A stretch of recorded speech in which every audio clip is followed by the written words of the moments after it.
मंत्र का अर्थ क्या है? हम गायत्री मंत्र जो हम जपते हैं, अभी हमें मंत्र किसको बोलते हैं? पहली बात तो मंत्र बोलते हैं मंत्रना। मंत्रना मैंने सलाह।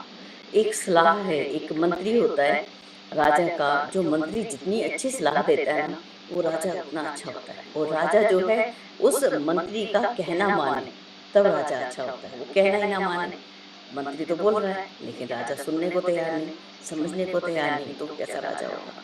ऐसे ही यहाँ पे मंत्र जो है एक मंत्रणा के रूप में है, सलाह के रूप में है। तो हम उसको समझें, वो क्या कहना चाहता है मंत्र हमको, हमको जीवन में कैसे ऊपर उठाना चाहता है। तो इसके अंदर देखिए, सबसे पहले जो है गायत्री स्मृति में जो सबसे पहले आता है, उसमें तीन लोकों के बारे में बताया जाता है। तीन विहारी, तीन ओम भूर भुव स्व, उनको बताया गया। इसका मतलब तीन लोक। हमारे शरीर के तीन हिस्से, एक स्थूल शरीर जो हमको दिखता है, एक इसके अंदर सूक्ष्म शरीर जो हमसे हम वस्तु को देख लिया, हमने सुगंध कोई वस्तु देख ली, उसको सुगंधित अनुभव करता है, वो हमारा सूक्ष्म शरीर। और उसका जो संस्कार जो हमारे अंदर होता है, वो हमारा कारण शरीर।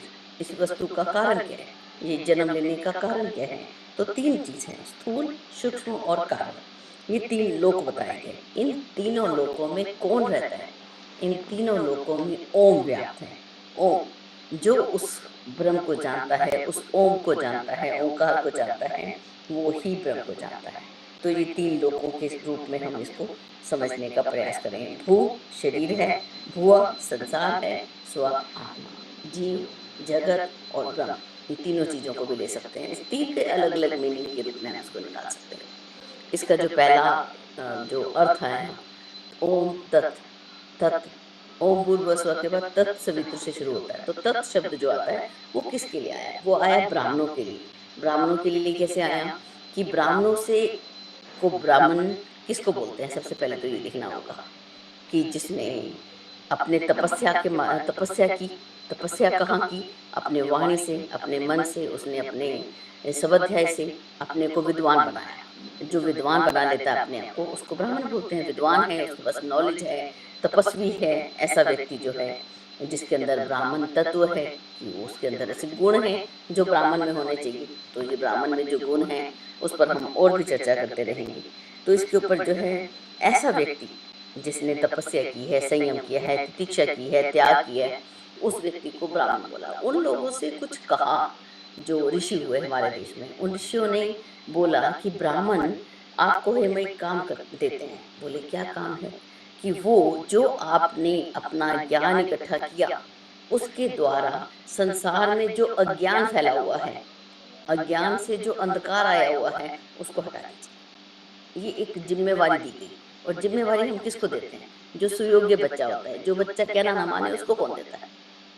जो आज्ञा का पालन करेगा उसी को देते हैं। तो तत्वदर्शी विद्वान ब्राह्मण को निर्देश दिया गया कि आप अपने एकत्रित तप के द्वारा जो आपने तपस्या की, उससे संसार के अज्ञान को नष्ट कर दीजिए। ये काम दे दिया गया। दूसरा काम दिया गया सत्तावानों को। सत्तावान किसको बोलते हैं? हम क्षत्रिय को। क्षत्रिय जो हैं, अब जो हमारे सेना में जो लोग रहते हैं, जो हमारे पुलिसकर्मी हैं, वो हमारे क्या करते हैं? हमें उनसे भय लगना चाहिए? नहीं, वो तो हमारी सुरक्षा के लिए हैं। उन लोगों को काम दिया गया। उनको क्या बोला कि आपको जो अन्याय इस धरती पर हो रहा है, उससे लड़ने का काम आपको दिया जाता है। अशक्ति से कोई व्यक्ति दुर्बल है, वो स्वयं प्रतिरोध नहीं कर सकता, तो आप उसको जाकर उसको आप उसकी आपत्तियों से उसकी रक्षा कीजिए। ये सत्तावानों को दिया गया। अब ये जो है दो तरह से सुरक्षा है। हम अपनी सुरक्षा भी करें, हम दूसरों पर निर्भर ना रहे। हम समर्थ, हम ही ब्राह्मण हैं, हम ही क्षत्रिय भी हैं। हमें अपनी सुरक्षा नहीं करनी आई, अगर मक्खी बैठी उसको हटा नहीं सके, तो क्या जीवन का मकसद? तो ये जीवन जो है उसका एक लक्ष्य है कि हम अपनी सुरक्षा भी हम स्वयं कर सकें। अब सुरक्षा जो है बाहर की जो है समस्याएं दिखती हैं, कुछ अंदर की भी दिखती हैं। बाहर की दिखती हैं कि बाहर के अज्ञान दिखता है, बाहर की समस्याएं, और अंदर की समस्याएं हैं, उन पर हम ध्यान लाते हैं आज। कुछ अपना अज्ञान, अपना अभाव, औचित्य जो चीजें हैं उनको हम पालन करते चले जाते हैं। जो उचित नहीं है उसको भी हम चुप रहते हैं। तो उसका विरोध करना, अपने अज्ञान को हटाना, ये अपने अंदर की सुरक्षा करने के लिए है। जब हम ज्ञानवान हो जाएंगे तो क्या हम असुरक्षित रहेंगे? नहीं रहेंगे। तो ये अपनी सुरक्षा करने के हमें अभ्यास होना चाहिए। हम अपने बच्चों को इस रूप में, अब अपनी बिटिया है, बच्चे हैं, अगर वो बेटी जो है हमारी एक बहुत बहादुर है, अपनी रक्षा स्वयं कर सकती है, तो क्या हमें डर लगता है? अपना अनुभव मैं ज़रूर जोड़ती हूँ। मेरी अपनी बेटी है, जब वो जाती है और मुझे किसी का फ़ोन आ जाए, तो मुझे पता है क्या लगता है? पता नहीं अगले आदमी का क्या किया होगा उसने। मुझे ये डर नहीं होता कि उसने वो कहती है ऐसे कोई बच्चे मज़ाक कर रहे थे कि तुझे तो उठा के ले जाएँगे। मैं क्या, जो उठा के ले जाएगा वो पछता जाएगा कि किसको उठा लाया। तो जब ऐसी सुरक्षा हो, तो फिर क्या मुझे बेटी का डर लगेगा? मुझे पता है उस आदमी की, दूसरे आदमी की खैर नहीं। तो ये, तो अपनी सुरक्षा भी हम ना कर सकें, तो क्या गायत्री मंत्र का जप का अर्थ है? अपनी सुरक्षा और दूसरों की भी। हम इतने सुरक्षित हैं कि हम उसके ही अब बच्चे बन चुके हैं, ठीक है? वो हमारी भी सुरक्षा करती है। दरवाज़ा बंद किया, गैस बंद किया, हमारा ध्यान रखना। तो ये जो अपनी करेगा वो दूसरों की करेगा। तीसरा जो है वित्त, वी शब्द आया। वी शब्द किसके लिए आया? वैश्य वैश्य किसको बोलते हैं? जो धन कमाते हैं। जो धन, अब ये मत सोचे कि उन धनवानों के लिए बोला गया, हमारे लिए बोला गया कि अब सबसे पहले तो हमें धन कमाना आना चाहिए। हर बच्चा, हर परिवार का हर सदस्य यदि धन कमा सके। अब एक लगता है कि माता जी तो काम पे जाती नहीं है। अरे माता जी जो घर में काम करती है ना, उस जितना काम तो कोई बाई नहीं कर सकती, कोई मेहतरानी नहीं कर सकती। जो हमारी पत्नी करती है, हमारी बहनें करती हैं। ये ना सोचें कि वो कमाई, घर में भी हम पैसे की बचत करते हैं। पैसा बचाना, पैसा कमाना एक बराबर होता है। अब हम पैसे को बचा के चलते हैं। मुझे तो इतना अभ्यास है ना, ना पानी वेस्ट करना, ना लाइट वेस्ट करना। अभी लाइट आप लोगों के लिए मैंने ये खोली है कि वो मेरी बेटी बोलती है, मम्मी दिखती तो होनी ही यूट्यूब पर, तो इसलिए ऑन कर दिया। तो पैसा बचाना हर जगह, हर जगह कुछ भी वेस्ट नहीं होना चाहिए। अगर कुछ बन गया अतिरिक्त, कुछ अतिरिक्त खरीद भी लिया गया, उसको सही जगह पहुंचाना। और यदि कोई बहुत धनवान हो जाता है, तो उस समय जो है गुरुदेव यहाँ पे लिखते हैं कि उस समय उसको घमंड और उद्दंडता का प्रदर्शन नहीं करना चाहिए। अपने अभावों की पूर्ति करें और दूसरों के अभावों को भी दूर करें। ये धन का सदुपयोग है। आगे चलते हैं, तो ये धन के ऊपर हमने पिछले सप्ताह में हमने पढ़ा था। और जो है अगला एक और आता है तू, तत्, स आ गया सत्तावानों के लिए, और वी आ गया जो धन कमाने के लिए। तू आता है तुषार आपात। तुषारापात किसको बोलते हैं? जब संकट का समय आया, और संकट का समय तो किसी के ऊपर भी आ जाता है, चाहे वो धनी है, चाहे वो निर्धन है, चाहे वो पुरुष है, चाहे वो स्त्री है। तो उस समय भी प्रयत्न करना, ये आत्मा का धर्म है। हमारी आत्मा का जितना बल है, आत्मवान लभते ज्ञान, हम कहते हैं आत्मावान को ही जो है भगवान मिलते हैं। जैसे अब एक अर्जुन के सामने भगवान ने अपना विराट रूप खोल दिया, ये ले देख ले।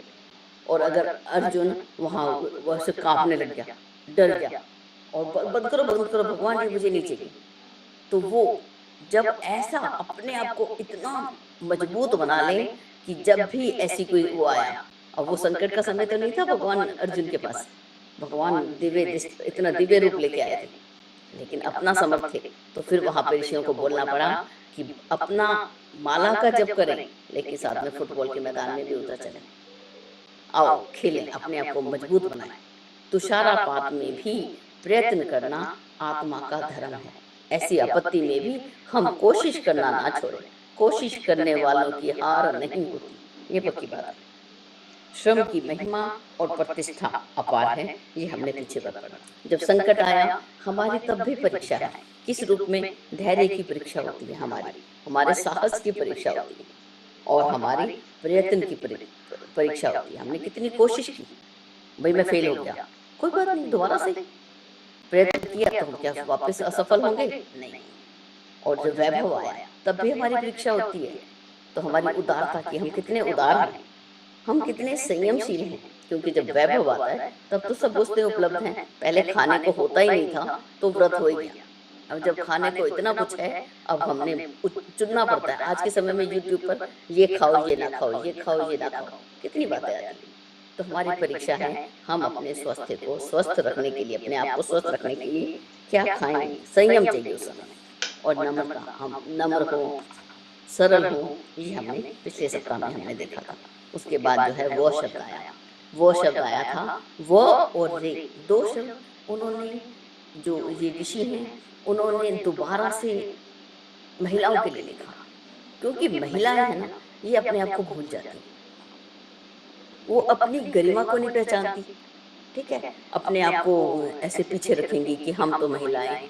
नहीं, तो उसके लिए गुरुदेव ने सबसे पहले लिखा, वद नारी बिना को अन्यो निर्माता मनु संतते, कि नारी के बिना इस मनु की संतति का निर्माण करने वाला है कौन। और जो नारी है वो अपनी रचना शक्ति के महत्व को समझे कि मैं नारी हूँ, और मेरी मेरी रचना, मैं रचना करने वाली हूँ, मैं रचनाकार हूँ, मैं सृष्टि की रचना करती हूँ। उस शक्ति को वो भूले नहीं। हम खाना पकाती हैं तो रचना हुई, हम पौधे लगाती हैं तो रचना हुई। सृष्टि की रचना में नारी का एक बहुत बड़ा रोल है। अब पिता का भी रोल है। अब पिता का भी, पिता धन कमाने बाहर चला जाता है, और अगर नारी जो है अविकसित होगी, अब स्कूल से रिपोर्ट कार्ड आई और नारी को पता ही नहीं कि इसमें लिखा क्या है, मम्मी मैं फर्स्ट आया, उसको तो पता ही नहीं, मम्मी साइन कर दे, अंगूठा लगा दे, माता लगा देगी। अगर वो पढ़ी लिखी होगी तो वो देख के, अच्छा मुझे बताना जरा कितने मार्क्स आए तेरे मैथ में, कितने आए साइंस में। भले ही उस समय डांटेगी, लेकिन ट्यूशन का प्रबंध करेगी।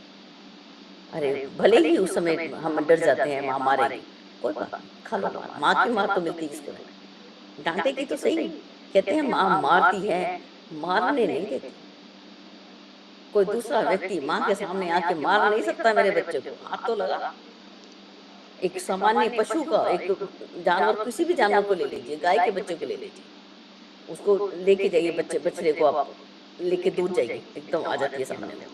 बिल्ली को ले लीजिए, कुत्ता को ले लीजिए, माँ देती है? नहीं, मारने नहीं देती। तो माँ अपनी रचना शक्ति को पहचाने, अपने बच्चों को बनाने के लिए माँ की भूमिका मैं सारा दिन बोल सकती हूँ। 6 महीने का मेरा अपना बच्चा, मैं उस समय से कहानी सुनाती हूँ, और उसी को आज वो कहानी ही मेरा जो है वो बन गया। इतनी कहानी, पंचतंत्र की इतनी कहानियां हैं। अपनी रचना शक्ति को, हम कौन है, निर्मात्री हैं, हम चाहें तो एक सामान्य बच्चे को शिवाजी बना सकती हैं। हम क्या नहीं कर सकती, बस मुझे ये पता चला, हम सब कुछ कर सकते हैं, बस हम भूल गई हैं कि मैं कर सकती हूँ।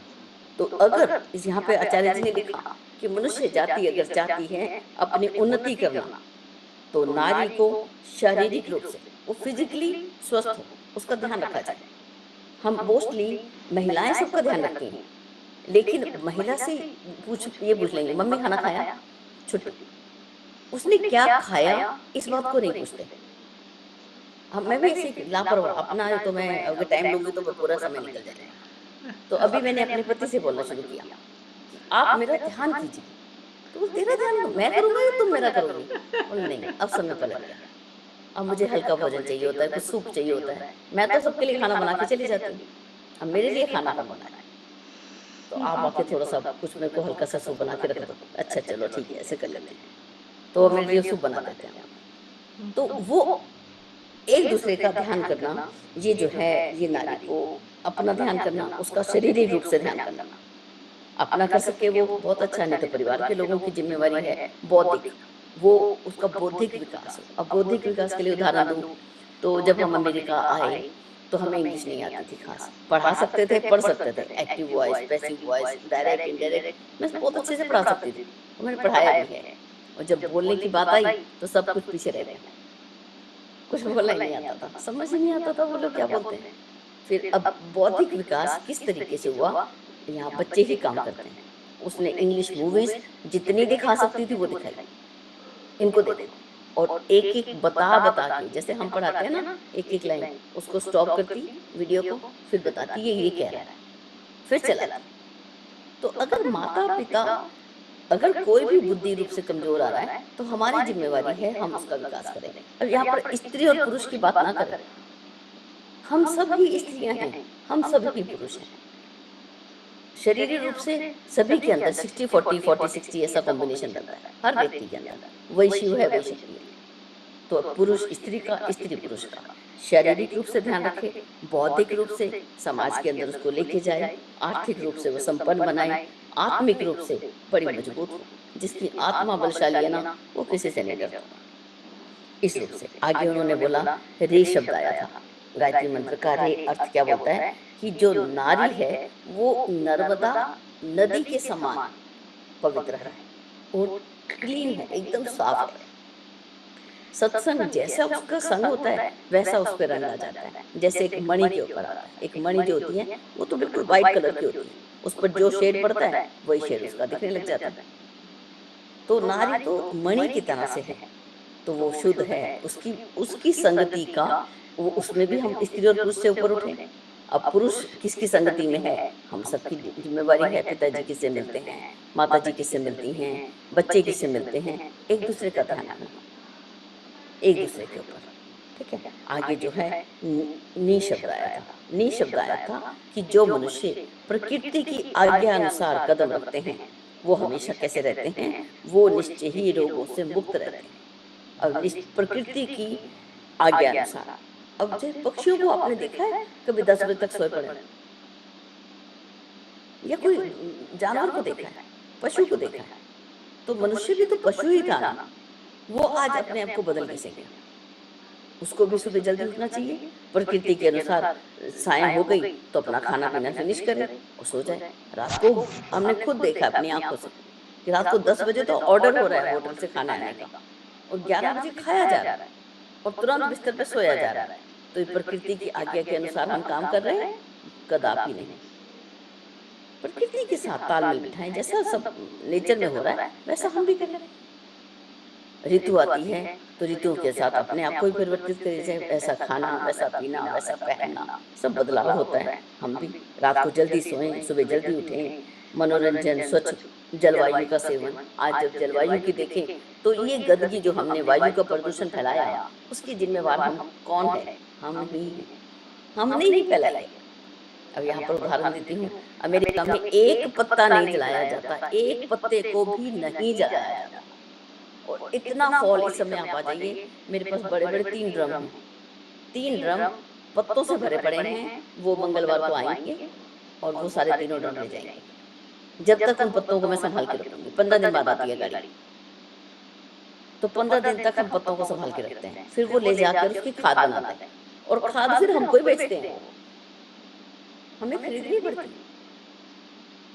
जो लोग घर में खुद खाद बना लेते हैं उनको तो ठीक है, लेकिन वो टॉप सॉइल के ऊपर अंदर जो गमलों के अंदर मिट्टी डाली जाती है सब खरीदी जाती है।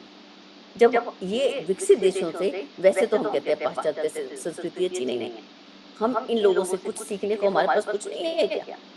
बहुत कुछ है, हम सीखना नहीं चाहते।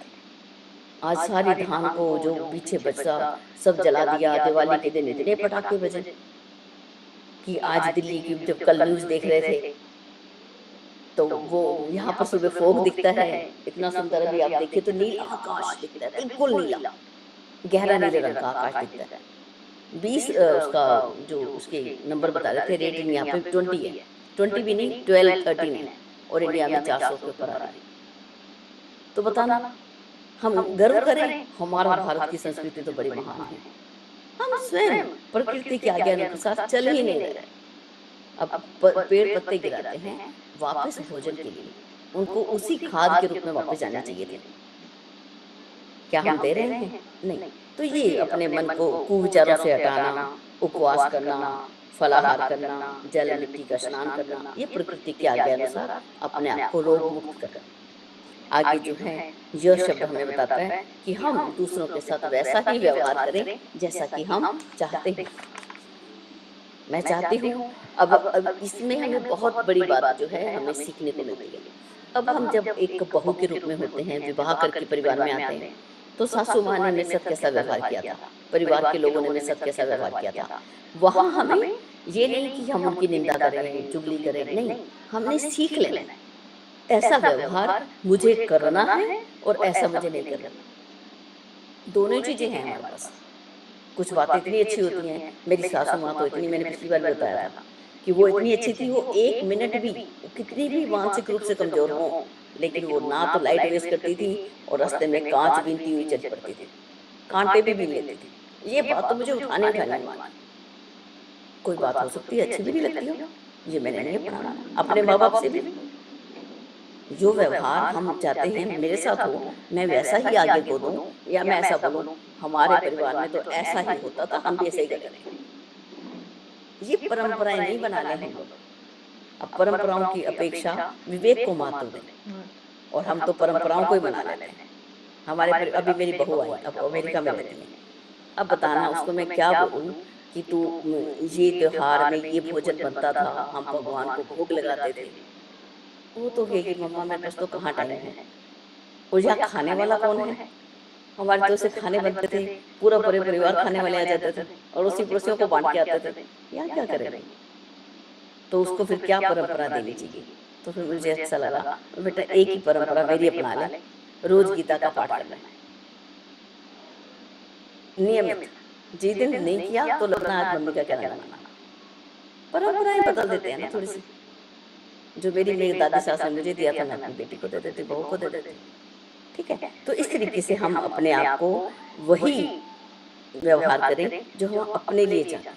अब मेरी सासू माँ आए और मुझे बोले कि नहीं ऐसा ही आज भी बेटा घोड़ी पे चढ़ेगा। अरे घोड़ी तो इसलिए थी जी, अभी बात करते हैं। घोड़ी तो इसलिए थी, उस समय गाड़ी नहीं थी। आज गाड़ी आ गई तब भी घोड़े पे बैठना है। ये इतनी परंपराओं को, इतना पैसा जो हम वेस्ट कर रहे हैं, मुझे तो बिल्कुल मेरे यहाँ से ऊपर चल जाता है। घोड़े पर बेटी नहीं बैठेगी, बेटा ही बैठेगा, बच्चा छोटा बैठता है। अरे बेटा बेटी आत्मा का तो लिंग होता ही नहीं।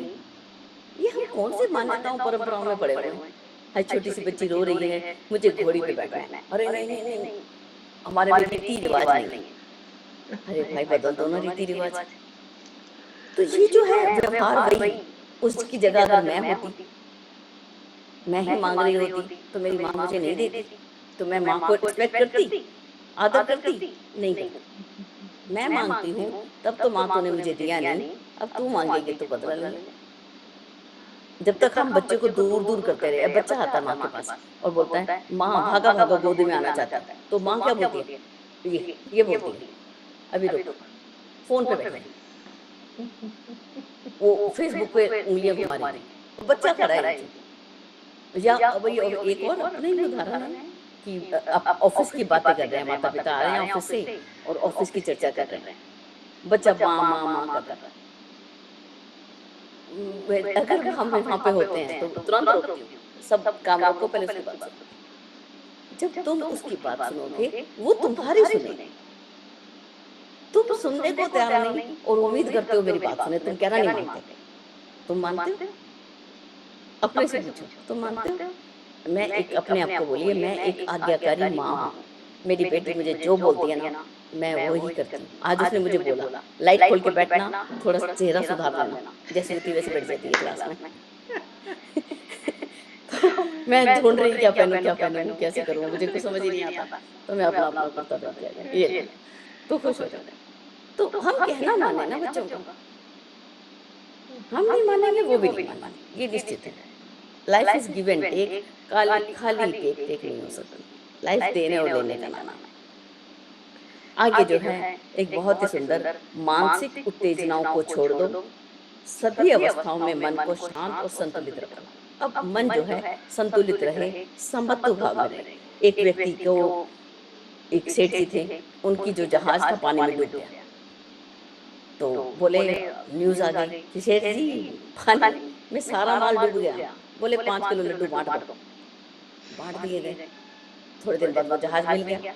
बोले 5 किलो लड्डू बांट दो। वो बोले पागल आदमी है ये। जब डूबा तब भी लड्डू बांट रहा है और जब मिला तब भी। बोले क्यों? बोले उस समय मैं विचलित नहीं हुआ। एक और कहानी आती है, आपने सुनी भी होगी, उपनिषद गंगा में आती है कि एक बार मंडन मिश्र जी और शंकराचार्य जी का आपस में वो हो रहा था, चर्चा हो रही थी, पढ़ रहे थे आपस में। तो चर्चा में अब कौन जीतेगा और कौन हारेगा। जो हारेगा वो दूसरे का स्टूडेंट बनेगा और संन्यास लेगा। तो इसका जजमेंट कौन देगा, कौन इसकी परीक्षा करेगा, कौन हारा कौन जीता। तो मंडन मिश्र की पत्नी जो थी वो जज बन गई। अब 18 दिन तक उनकी चर्चा चली। और वो तो काम, हम औरतें तो काम वाली होती हैं, हमें तो घर में बिल्कुल फुर्सत नहीं मिलती खाना बनाना उन दोनों के लिए। तो वो क्या करती, सुबह आके फूलों की माला उसके गले में, फूलों की माला अपने पति के गले में डालकर काम करती रहती थी। एक दिन आकर बोलती है कि मेरे पति हार गए। तो उन्होंने बोला कि तुम तो सुना नहीं एक अक्षर, कैसे हार गया, तुम्हें कैसे मालूम? बोली जब तुम हारने लगे तो तुम्हारे शरीर से गर्मी पैदा हुई, उस गर्मी से तुम्हारे गले में पड़ी हुई फूलों की माला कुमला गई। और शंकराचार्य की माला ऐसी कैसी पड़ी है, देखो। हम अपने गले में पड़ी हुई माला के फूलों को कुम्हलाने ना दें। यदि हम कुम्हलाने देंगे तो हार गए। इसको समझो, चेक करने के लिए कुछ भी नहीं है। एक फूल लो अपने बालों में लगा देती थी हमारी महिलाएं, पता चल जाता था कि कितनी गर्मी किस महिला के दिमाग में कितना गर्म है। जिसके फूल शाम तक तरोताजा रहते थे, बड़ी शीतल दिमाग की महिलाएं। और जिसके दोपहर तक सड़ सुड़ के नीचे गिर गए, वो कितने गुस्से वाली है भाई।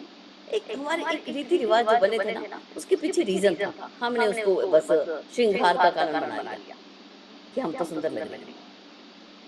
सुंदर तो यहाँ से है ना, दिमाग कितना सुंदर है, कितना शांत है। तो समत्व में रखें इस श्लोक को अपन, इसलिए इसमें कहानियां जोड़ी कि जिसको हमने धारण करना है उसको हम फूलों की, अपने गले में पड़े हुए फूलों को कुम्हलाने ना दें। जब गुस्सा आए तो समझ जाए ये तो गर्मी पैदा हो जाती है, हीट बढ़ जाती है। और हीट बढ़ गई तो ईड़ा और पिंगला जो दो नाड़ियां होती हैं, तो इसका मतलब पिंगला काम कर रही है, ईड़ा सो गई है सब। और समत्व भाव में रहना है, सब में मतलब दोनों बराबर चलनी चाहिए। पानी बहुत गर्म तो नुकसान करेगा, बहुत ठंडा हम तब भी नहीं स्नान कर सकते। सुषुम तो सुषुम जो संभव हो गया। इतनी सी परिभाषा, इतनी और कितने दिन लग जाते हैं हम इसको समझते रहते हैं। आगे चलते हैं। अपने मनोभावों को नहीं छिपाना चाहिए। इस पर भी मैं कहानी सुनाती हूँ, दीदी शायद पहले सुनाई भी थी आप सबको, दोबारा सुनते हैं। इस पर मेरी माँ एक कहानी सुनाती होती थी, कहती थी अपने मनोभावों को नहीं छिपाना चाहिए। अपनी गोपनीय कोई चीज ना कुछ ना होता, हमारा गुप्त होता है। मेरे से कोई ऐसा काम हो गया और मैंने किसी को बताया नहीं, तो मेरे अंदर गांठ पड़ जाती है। कोई गलत काम हो गया तो मैं अपनी बेटी को बता देती हूँ, मेरी बेटी आके सारी बातें मुझे आके बता देती है। तो वो कहानी क्या थी, बहुत छोटे में बताती हूँ। एक राजा था, उसके सिर पे दो सींग थे। और जब वो कटिंग कराने जाता था तो वो जो नाई होता था उसको वो मार देता था कि सबको बता देगा मेरे सिर पे दो सींग हैं।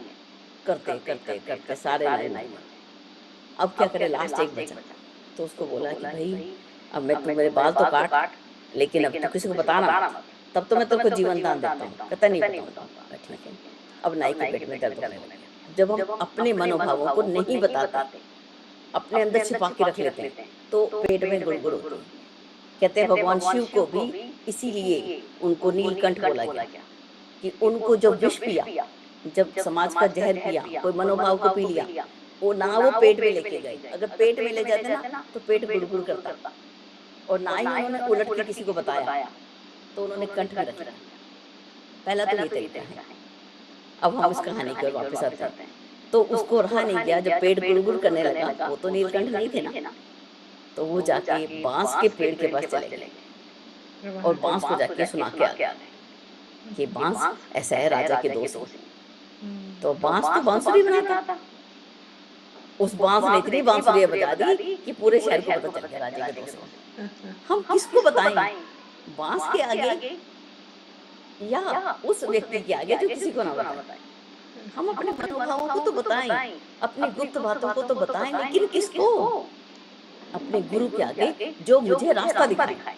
मेरे से गलती हो गई गुरुदेव, तो ले गुरुदेव, मैं हमेशा बोलती हूँ, आपको सबको बता दिया ये बात कि मैं हमेशा बोलती हूँ गुरुदेव फेल हो गई। आज मुझे गुस्सा आ गया, गुरुदेव फेल हो गई। आज किसी ने मेरा अपमान कर दिया और मुझे नींद नहीं आई, गुरुदेव फेल हो गई। आज किसी ने मेरा मान कर दिया, माला पहना दी और अब मुझे नींद नहीं आई, तो गुरुदेव फेल हो गई। फेल भी फेल हो गई, ऐसे बोलती हूँ मैं, फेल हो गई। आपको मालूम है, जब हम फेल होते हैं, माँ मारती है लेकिन ट्यूशन का अरेंजमेंट कर देती, गालियां देगी, कोसेगी, पैसा खराब कर दिया, टाइम खराब करता है, टीवी पे बैठा रहता है, क्रिकेट खेलता रहता है, पढ़ेगा कौन? लेकिन फिर भी पकड़ के ट्यूशन पे बिठाएगी और उसके बाद क्लास में घर में भी बिठाएगी। ऐसे ही गुरुदेव होते हैं।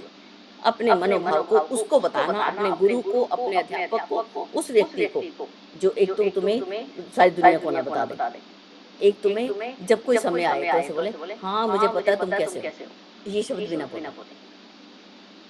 हाँ मुझे पता है, तू तो वही है ना जो ऐसे उस समय ये किया था, वो सब कुछ। तो ऐसे अपने मनोभावों को ना छिपाए, लेकिन स्वयं भी ऐसा बने। हमें किसी ने कुछ बता दिया तो हम शिव बने, नीलकंठ बने, ना तो इधर से बाहर जाएगी और ना पेट तक बात जाएगी, ना वो कुल बुलाएगा और ना ही, तब भी हम नीलकंठ कहलाएंगे। भोलेनाथ कोई बाहर नहीं है, मेरे अंदर ही है। वो चंद्रमा तब है जब मेरी शीतलता दिमाग में है, वो नीलकंठ तब है जब मेरे गर्दन में बैठी है, वो गले पे बैठी है, वो सांप मेरे विषय होते हैं। बहुत सारी चर्चा है। फिर से दीदी अब तो मैं कुछ शनिवार पकड़ती रहती हूँ। आगे अब जो है मनुष्य को अपनी सारी इंद्रियां अपने वश में रखनी चाहिए। अपने वश में अपनी इंद्रियां, आंखें देखेंगी लेकिन क्या देखें। फोन पर हम भी इस समय, अगर इंटरनेट नहीं होता, अगर ये फोन नहीं होता, लैपटॉप नहीं होता, हम अपनी बात को इतने अच्छे से रख सकते हैं क्या? हम बोल रहे हैं, क्या बोलें? इंद्रियां जो है, वाणी जो है, वाणी में अग्नि का तेज है, कानों में दिशाओं का तेज है, आंखों में सूर्य का तेज है। ये सारे ग्रह, इनके देवता हमारे अंदर हैं, बाहर कुछ नहीं है। उसकी सहायता से, सूर्य की सहायता से तो आंखें देखती हैं। तो वो अपनी इंद्रियां हमारे वश में हो। कहते हैं असंयत इंद्रियां स्वामी को ही खा जाती हैं। वाणी से कुछ गलत बोल दिया, वो तख्त भी देगी और ताज भी देगी, वो सजा भी दे देगी, वो राजा भी बना देगी। एक पारसी समुदाय था, उसकी एक बड़ी सुंदर कहानी है कि वो जब अरब में कहीं गए तो उन लोगों ने बोला कि हमारा जो जग है पानी का फुल है, यहाँ पे और लोग शरण लेने नहीं आ सकते। तो उसने बोला कि नहीं आ सकते, पर जगह नहीं है। बोले नहीं। तो उसने वो पानी का जो गिलास था उसमें एक चम्मच, एक मुट्ठी भर के शक्कर डाल दी। तो बोला कि क्या अभी कुछ फर्क पड़ा? वो शक्कर तो उसी दूध का उतना ही एरिया ले, दूध का लेवल बढ़ नहीं जाता, उतना ही रहता है। तो देखो हम शक्कर की तरह आप में घुल मिल जाएंगे, आप हमें यहीं बसने दो। और राजा प्रभावित हुआ, वो सारे जो है ये पारसी समुदाय वहां पे बसा था। ये भारत का ही ऐसे टीवी देख रही थी, मैं वहां पे आया था। तो हम शक्कर बन जाए, मधुर बन जाए। तो इस रूप में हम अपनी इंद्रियों को, अपनी वाणी को, वाणी से वो लोग बस गए एक शब्दों से।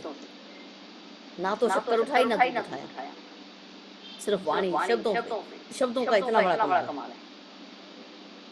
तो ये जो है आगे मनुष्य को बाहर और भीतर से पवित्र रहना चाहिए।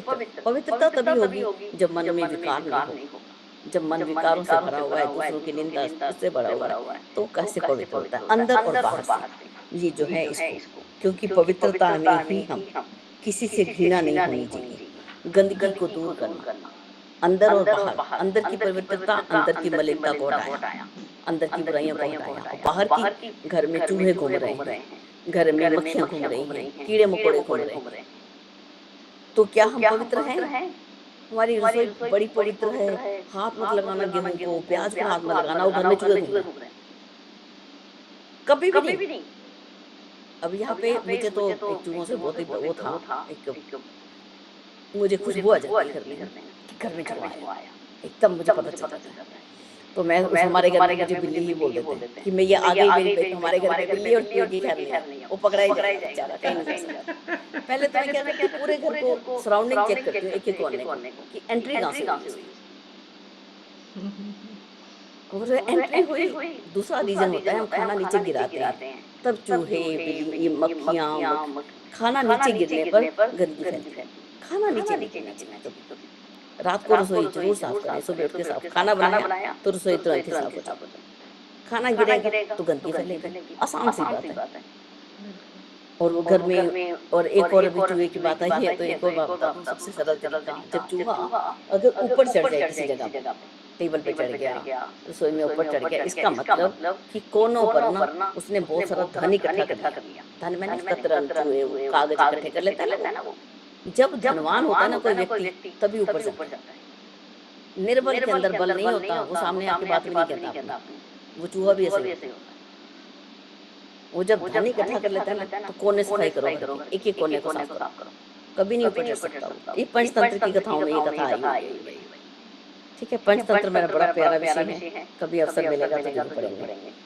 आगे जो है धी, धी शब्द किसके लिए आया कि मनुष्य को एक ही प्रकार की उन्नति से संतुष्ट नहीं रहना चाहिए। एक ही प्रकार कैसे? मैं अपने शरीर पर ही ध्यान देता हूँ। कितने फैशन के कंपटीशन होते हैं, अभी एक कंपटीशन हमने देखा था, तो उसके अंदर शरीर से सुंदर है, लेकिन विचारों विचारों में गायब। अभिव्यक्ति हम बोल ही नहीं पा रहे। तो अभिव्यक्ति करने के लिए वाणी में अग्नि चाहिए।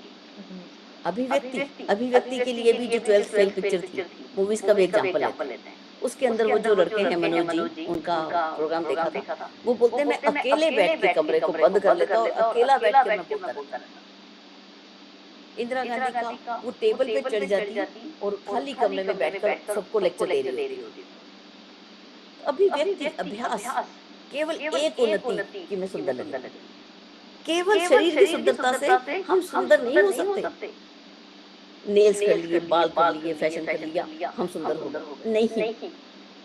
मन पवित्र है, दूसरी अपना चेक करनी है। तीसरा चेक करना है अभिव्यक्ति। वाणी से शब्द क्या निकले, प्रोनाउंसिएशन बोल कैसे रहे। हिंदी बोले तो कम से कम शुद्ध बोले, इंग्लिश बोले तो शुद्ध बोले। अगर लग रहा है अशुद्धि है तो पूछ लेना कि बेटे इसको कैसे बोलते हैं, जरा बताना तो। पूछने में शर्म नहीं करते होते। ठीक है, आगे चलते हैं। तो ये जो है उन्नति 8 तरह के क्षेत्र हैं, जहाँ पर है स्वास्थ्य, विद्या, धन, मित्र। हमारे मित्र कौन से हैं, कितने हैं। मित्रों के बिना का जीवन अच्छा नहीं होता। अच्छे मित्र होने चाहिए। प्रतिष्ठा कितनी है, चतुरता कितनी है। चतुरता में कैसे आता है कि मैं सुरक्षा के क्षेत्र में आता है। हम जागरूक हैं कि कोई आया, हम जागरूक हैं। उससे लड़ने के लिए हम तत्पर हो, और लड़ना तो आए। लड़ना तो आता ही नहीं, और चप्पल लड़ने के लिए मार खा के आते हैं। सुग्रीव जी और राम जी की यही बात तो हुई थी कि जा तू बाली से लड़। अब लड़ना तो आता नहीं, तो पिट के आ गए। हे भगवान क्या किया, मुझे पिटवा दिया आपने। तो तत्पर हो, प्रखर भी तो हो, लड़ने की ताकत है। बोलती मेरी बेटी बड़ी बोल्ड है, अब लड़ना ही नहीं आता उसको, मार ही नहीं सकती, तो वो किस बात का, वो तो पिट के आ जाएगी भाई। और मेरी मम्मी पता क्या कहते थे, अगर तू पिट के आई, मार खा के आई, मैं तुझे और मारूंगी। हमें तो हुक्म ही नहीं होता था कि हम मार खा के आ जाए। अगर हम मार खा के आए, मेरी माँ और मारती। अब ससुराल में आ गए, मेरी तो छोटी उम्र में 19 में शादी हो गई थी। अब मुझे पता है कि अगर मैं माँ के पास शिकायत लेके गई कि ससुराल वालों ने मुझे ये कहा, मेरी माँ ने मुझे घूरना है। अपने आप को प्रखर तेज बना। पहले तो वही का वही समस्या का समाधान हम बाहर ही कर लेते थे। बच्चे लड़े, बाहर के बाहर निपटा दो। अगर वो घर तक बात पहुंच गई तो हमारे ही पिटाई। तो ये बातें जो है बड़ी छोटी, माता पिता की बातें बहुत छोटी होती, लेकिन बहुत बड़ी होती। अगर तू कुट खा के आई तो मैं तेरे कुटा, ऐसे बोलती थी। और मैं यही बात अपने बच्चों को, अगर तू मार खा के आई ना, तू तेरे, मेरी बेटी को ये भी बोलती थी मैं, अगर तूने अपने पति से पैसे मांगे ना, मैं तेरे घर में आके तेरे को पीट के जाऊंगी। मुझे पता चल गया तो कि तूने पति से पैसे मांगे, खुद कमा। और जब तक तू नहीं कमाएगी, मैं तेरी 19 साल में शादी नहीं करूंगी, ध्यान रखना। मुझे दुख होता था कि मैं पैसा नहीं कमा सकती। भले ही मैं घर में इतना काम करती थी, आज भी इतना करती, लेकिन मैं पैसा नहीं कमाती थी, मुझे मांगना पड़ता। और मेरे स्वाभिमान को बहुत ठेस लगती थी दीदी बहनों में, सबको बता दूं भैया बात।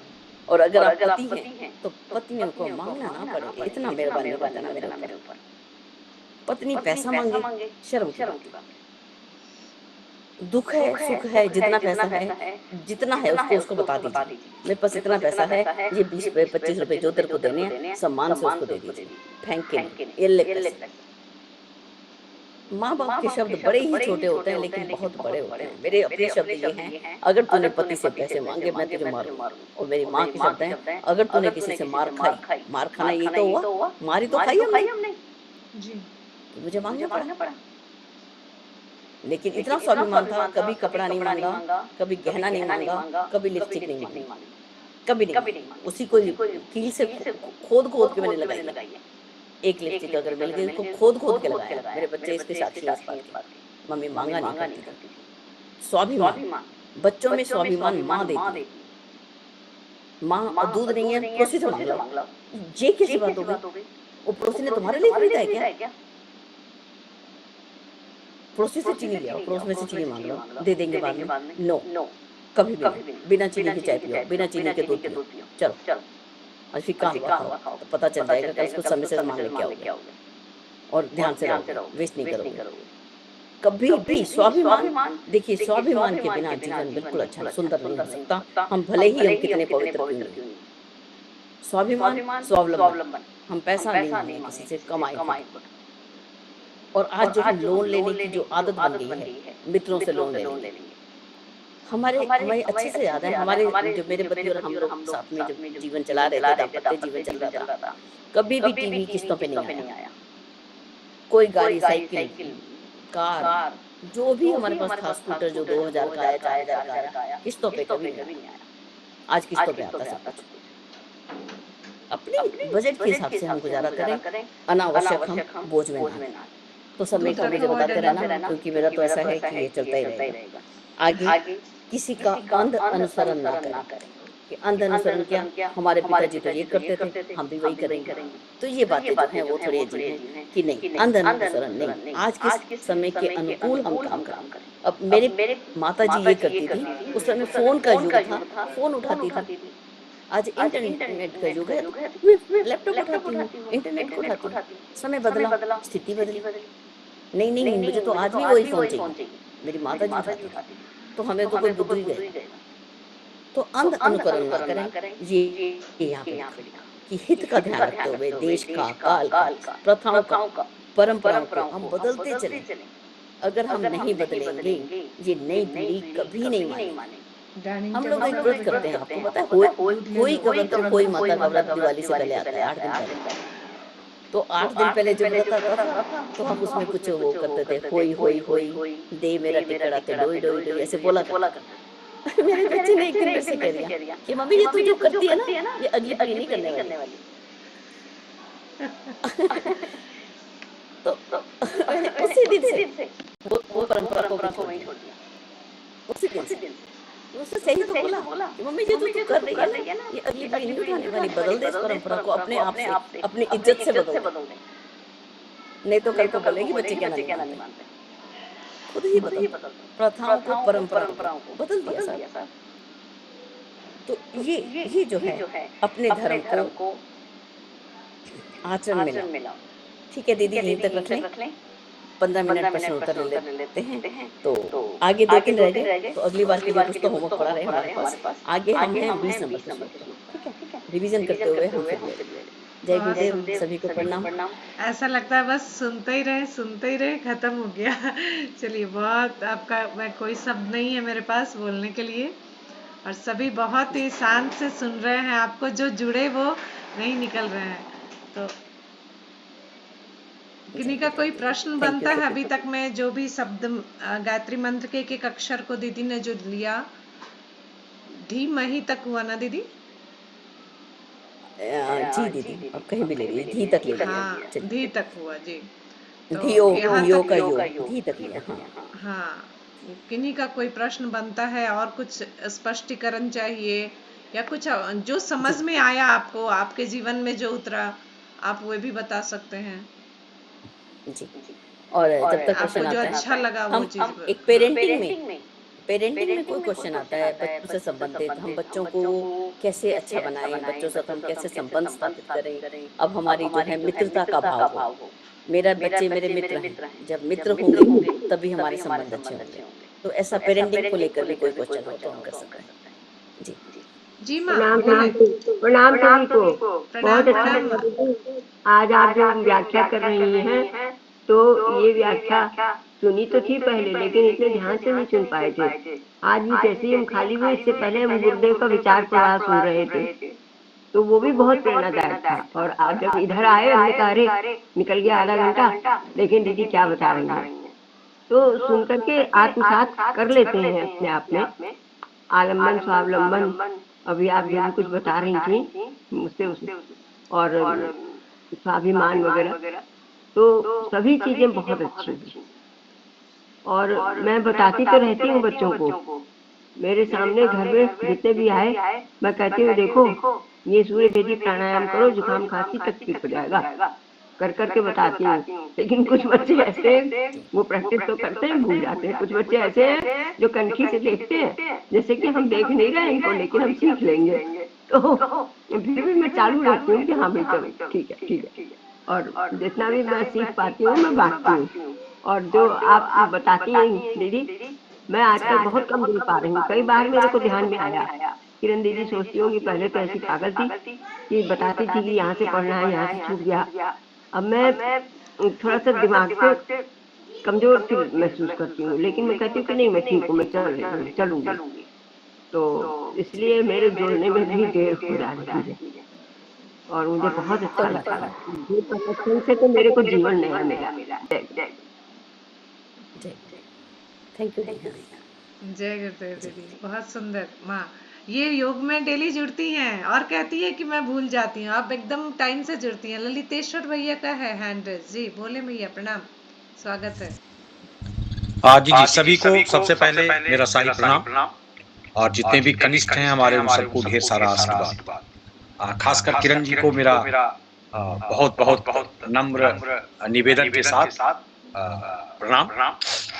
बहुत सुंदर, बहुत ही अच्छे तरीके से आपने गायत्री मंत्र का जो लगातार बताए जा रहे हैं, जो काबिले तारीफ है और सुन करके बहुत अच्छा लगता है। थोड़ा थोड़ा तो जानकारी होती है, लेकिन वो क्या रहता है, अंदर ही रह जाता है। तो जब एक बार सामने से किसी का सुनते हैं तो फिर वो थोड़ा सा जागृत होने लगता है और थोड़ा सा बाहर भी आने लगता है। बहुत बहुत धन्यवाद और किशोरी जी का भी, जो इतने अच्छे तरीके से इसका आयोजन और प्रयोजन कर रहे हैं, संयोजन कर रहे हैं। एक प्रश्न दिमाग में आता है कि एक्चुअली में क्या है। अभी जितने भी लोग जुड़े हुए हैं, मुझे नहीं पता युवा लोग इसमें कितने हैं, लेकिन आज की तारीख में चूंकि हम लोग जब गांव में थे, 1969 का हमारा जन्म है, और जब हम 6ठी 7वीं क्लास में पढ़ते थे तो उस समय से हम लोग के गांव में, चूंकि उसमें रेडियो हुआ करता था, टीवी नहीं हुआ करता था, कोई मोबाइल नहीं हुआ करता था, रेडियो पे हम लोग थोड़ा बहुत सुनते थे और पत्रिका और पेपर पढ़ा करते थे। तो उस समय हमारे यहाँ अखंड ज्योति आता था और उस अखंड ज्योति में हम लोग कहानियां वगैरह होती थी, पढ़ते थे। बड़े ही अच्छे रोचक विषय हुआ करते थे और समाज से संबंधित और अपने सनातन से संबंधित, गायत्री माता से संबंधित सब कुछ होता था। और उसमें एक शब्द लिखा होता था जो आज तक हम उसको लेकर के चलते हैं कि हम सुधरेंगे तो युग सुधरेगा। ये वाक्य हमेशा लिखा होता था उसमें। अब प्रश्न हमारा यह है कि हमारे जैसे लोग तो सुन भी रहे हैं, समझ भी रहे हैं, जानने का प्रयास भी कर रहे हैं और उसको जीने का भी प्रयास कर रहे हैं। लेकिन आज की जो युवा पीढ़ी है, आज के जो बच्चे हैं, चूंकि उनके पैदा होते ही उनके ऊपर इतना बोझ आ जाता है, उनके ऊपर इतना सामाजिक सामंजस्यता को साथ में लेकर के चलने का, खासकर एक दूसरे के देखा देखी, एक दूसरे के साथ चलने का जो बोझ होता है, उसकी वजह से वो इन सब चीजों पे बहुत ज्यादा ध्यान नहीं दे पाते हैं।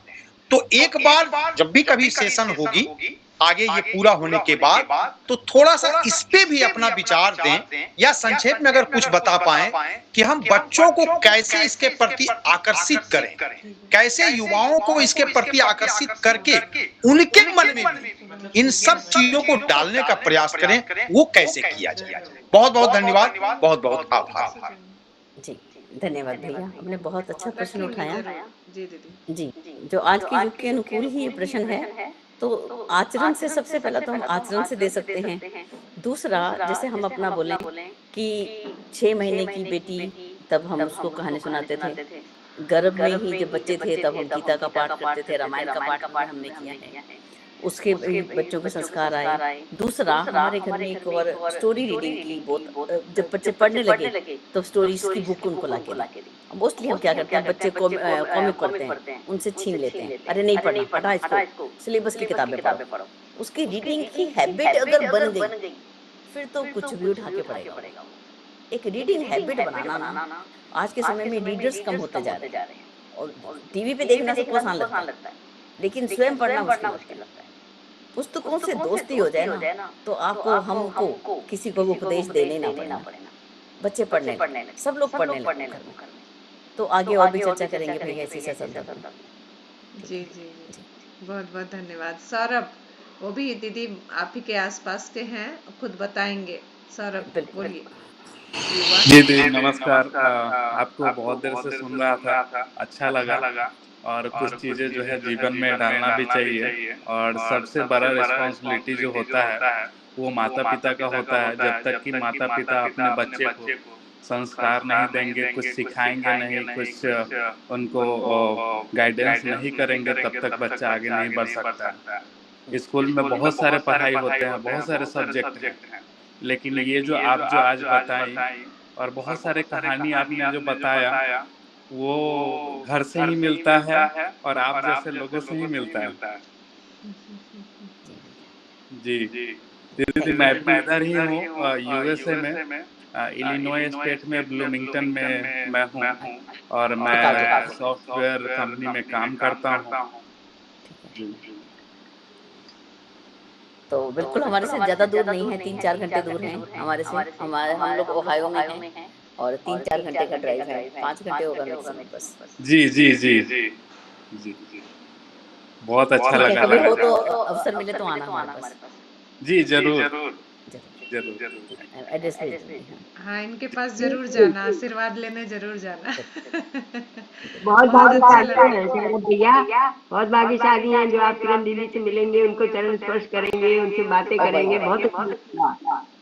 और एक बात और मैं बताना चाहती थी, अभी जो गर्भ संस्कार का बताया आपने, मैंने अपनी पोती से कहा था, वो जब प्रेग्नेंट थी तो ऑनलाइन पुंसवन संस्कार उसका कराया, जो यहाँ पर रचना कामरा दीदी है उन्होंने, और वो वर्क फ्रॉम होम करती है, वो भी मल्टीनेशनल कंपनी में है। तो नहीं शायद किसी, मुझे ध्यान नहीं आ रहा है।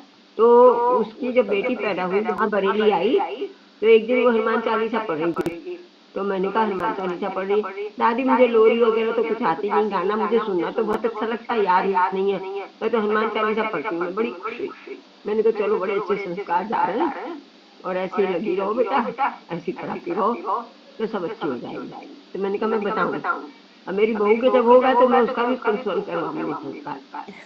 जी दीदी। बिल्कुल, हम लोग भी ऑनलाइन सभी कोई कराते हैं, जो भी करा सकते हैं, हम लोग की कोशिश यही रहती है। गजाधर भैया का हैंड रेस काफी देर से है। जी भैया। हाँ हाँ, जी भैया। गजाधर भैया सिंह हैं, दीदी हैं या कौन है मुझे नहीं पता, आईडी से जुड़े हैं। प्लीज आप बताएंगे, कुछ बोलेंगे? कोई कुछ बोलना चाहता है, खुद से दीदी से बात करना चाहता है, अपना आज कैसा लगा वो बोलना चाहते हैं तो प्लीज आगे आए, क्योंकि हमारे पास अब समय कम है। जी दीदी, प्रणाम, स्वागत। दीदी बहुत अच्छा लगा।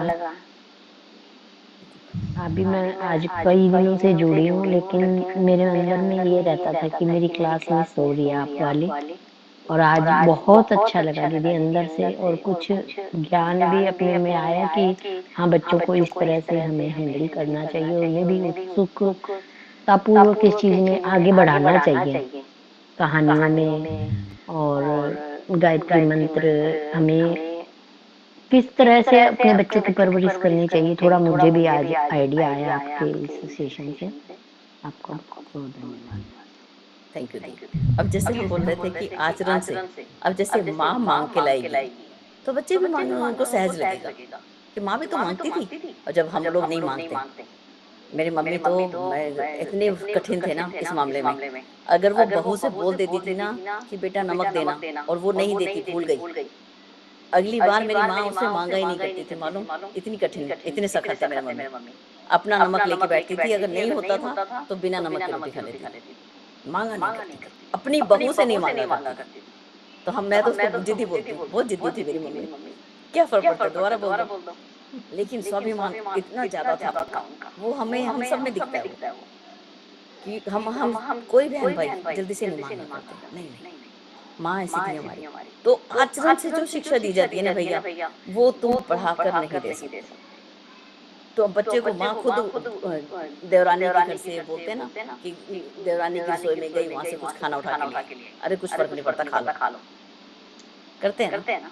तो वो बच्चे ने देखा कि चाची के घर से ले आई, तो उसको क्या हो पड़ता है, वो चाची के अपने भाई के घर से, दूसरों के घर से उठा लाएगा कि माँ भी तो लाई। आचरण से जो शिक्षा है ना, वो हम किताबों से नहीं दे सकते, आचरण में आए, स्वावलंबन आया हमारे अंदर। मैं भी अपने बता रही थी ना, पति से पैसा नहीं मांगा करती थी, मुझे नहीं मांगना। जब मजबूरी होती थी ना तो बड़ी डरते डरते बोला करती थी, पैसे दो।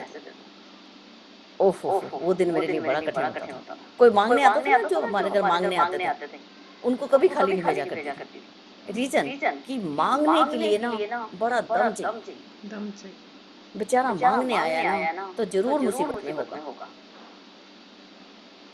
तो अगर कोई मांगने आया तो हमें उसकी फीलिंग मालूम होनी चाहिए कि आज कितनी कितनी उसने उतारा होगा अपने ऊपर के कवर, तब मांगने निकलते हैं। अपनी आत्मा को एक तरफ रख देते हैं, तब हम मांगने जाते हैं। बिल्कुल। तो अगर वो कोई मांगने आया तब भी खाली नहीं भेजना, और स्वयं कभी नहीं मांगना। मांगन से मरना भला, ये सतगुरु की सीख। तो ये छोटी छोटी बातें हैं जो हमारे आचरण से हमारे अंदर व्यक्तित्व में आती हैं। फिर वो व्यक्तित्व जो है, अब जब मर जाते हैं तो फिर वो बच्चे वो बात बोलते हैं, मेरे माँ ऐसी थी। आज माँ मेरी माँ नहीं है मेरे साथ, लेकिन वो मेरी माँ हिंदी इतनी स्पष्ट पढ़ती थी और वो हमको बिठा देती थी, हमें पढ़नी होती थी हिंदी। मम्मी को सामने पढ़ना होता था। अब हिंदी जब पढ़ रहे हैं तो कोई अक्षर नहीं आता, तो अगर हम किया तो पीछे से आती थी उड़ती हुई चप्पल। उस समय के पेरेंट्स मारा भी करते थे, तो हम पता क्या करते थे, हम कौन सा काम होते थे, तो जो अक्षर नहीं आता था ना उसको जब मार जाती थी कि चप्पल से बचने के लिए कि अभी आई उसका डंडा। और फिर जब इंग्लिश तो मम्मी को आती नहीं थी, लेकिन वो बोल देती थी इंग्लिश पर। उनको पता होता था कि ये रुकी और मैंने उठाया डंडा। तो जब तक हम बड़े हो चुके थे तो हम जंप मारना सीख गए थे। तो मेरे डैडी को उर्दू आती थी और हमें उर्दू का एक अक्षर भी नहीं आता, अलफ और बे भी नहीं पता, वो पढ़ाते ही नहीं थे। लेकिन माँ हिंदी ऐसे पढ़ाती थी ना, वो माँ जो है ना, इसलिए नारी के ऊपर ज्यादा जोर दिया गया। उसने हिंदी, मेरी हिंदी सबसे, हमारे परिवार में सबसे ज्यादा अच्छी हिंदी मेरी है। पंजाब के लोगों की हिंदी अच्छी नहीं होती, लेकिन हमारे घर में सिर्फ मेरी अच्छी है, क्योंकि मम्मी ने शायद मेरे पर ज्यादा जोर दिया। मेरी छोटी बहन भी बोलती है कि वो कि तुम्हारी हिंदी अच्छी है। मम्मी है ना, उसकी जो डंडे का वो जो उड़ती हुई जो चप्पल आती है ना पंजाबियों में, वो वही दूर से आती है, केवल निशाने पे लगती है। चलिए बहुत हो गया, ये बातें जो हमारी बहुत रिकॉर्ड की जाती थी। जी जी, बहुत सुंदर। और किन्हीं का कुछ कहना है, क्योंकि समय हो गया है। फिर दीदी से तो समय मांगना बहुत, अभी फिर इनका 2 मीटिंग कर चुकी हैं, तीसरा ये किया, अभी चौथा 9 बजे से फिर आधे घंटे के बाद करेंगी। दीदी का फिर से आज से प्रज्ञा पुराण की कथा शुरू है, और हर दिन 4 बजे भी लेती हैं दीदी ऑनलाइन। तो जो भी जुड़ना चाहते हैं इनसे जुड़ सकते हैं, लिंक मैं मेरे से पर्सनल ले लें या ग्रुप में मैं दे दूंगी। ठीक है। तो और किन्हीं को कुछ कहना है तो बताएं, क्योंकि दीदी का हमने बहुत कीमती 1 घंटा ले लिया है। अशोक भैया कुछ कहेंगे, नहीं शुरू से जुड़े थे। हाँ जी, ये गुरुदेव का काम है, हमारा सौभाग्य है हाँ, जी। ठीक है। किन्हीं को कुछ भी नहीं कहना। आज क्या अच्छा लगा यही बता दो, नहीं अच्छा लगा वो भी बता दो, दीदी और अच्छा से बता हाँ, देंगी। कोई बात नहीं कि दीदी बहुत बोलती है ये तो। ये बहुत अच्छा लगा कि कहीं मांगना नहीं चाहिए, और सास ने मुंह से मांगा नमक नहीं मिला तो खुद लेके बैठी, नहीं नहीं लेके बैठी तो ऐसे ही खा लिया। इससे बहुत सारे गुण बढ़ते हैं। रहीमन ते न मर चुके जे कहूँ मांगा न जाए, उनते पहले वे मुए जिनमुख निकट नाय। जिनके मुख से मना हो जाती है मांगने वाले को, तो वो तो मांगने वाले से भी गिरे हुए श्रेणी के बताए। तो ये सब तो वाकई में बहुत बहुत आभार है मेरे। मैं आप लोगों का बहुत आभार मानती हूँ कि मैं पुनरावृत्ति कर रही हूँ और अपने आप को और अच्छा बनाने की कोशिश कर रही हूँ। जय गुरु। बस। चलिए, सभा को चलिए यहीं चलिए, पे शांति पाठ। शांति पाठ के साथ समापन करेंगे। सभी का बहुत बहुत धन्यवाद। दीदी का तो धन्यवाद सबसे काम नहीं चलेगा, लेकिन हृदय से बहुत आभार कि जब भी हम बोलते हैं बहुत कीमती, मतलब बहुत व्यस्त रहते हुए भी वो समय दे देती हैं। इसके लिए उनका बहुत बहुत आभार। आइए शांति पाठ करते हैं। फिर से दीदी का समय लेंगे हम लोग, इसी तरह इसका लाभ लेते रहेंगे, और आप सबका साथ रहेगा तो दीदी कभी छोड़ने वाली नहीं है, इतना मुझे पता है। चलिए। ओम अशतो मा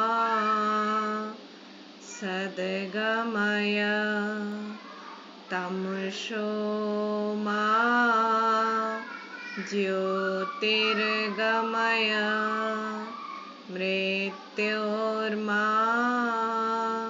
अमृतंगमय।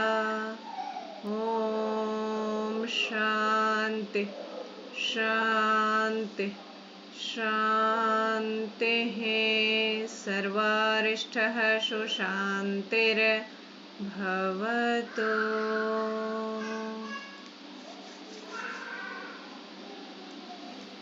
धन्यवाद, सभी को बहुत बहुत प्रणाम, बहुत बहुत आभार। आप सब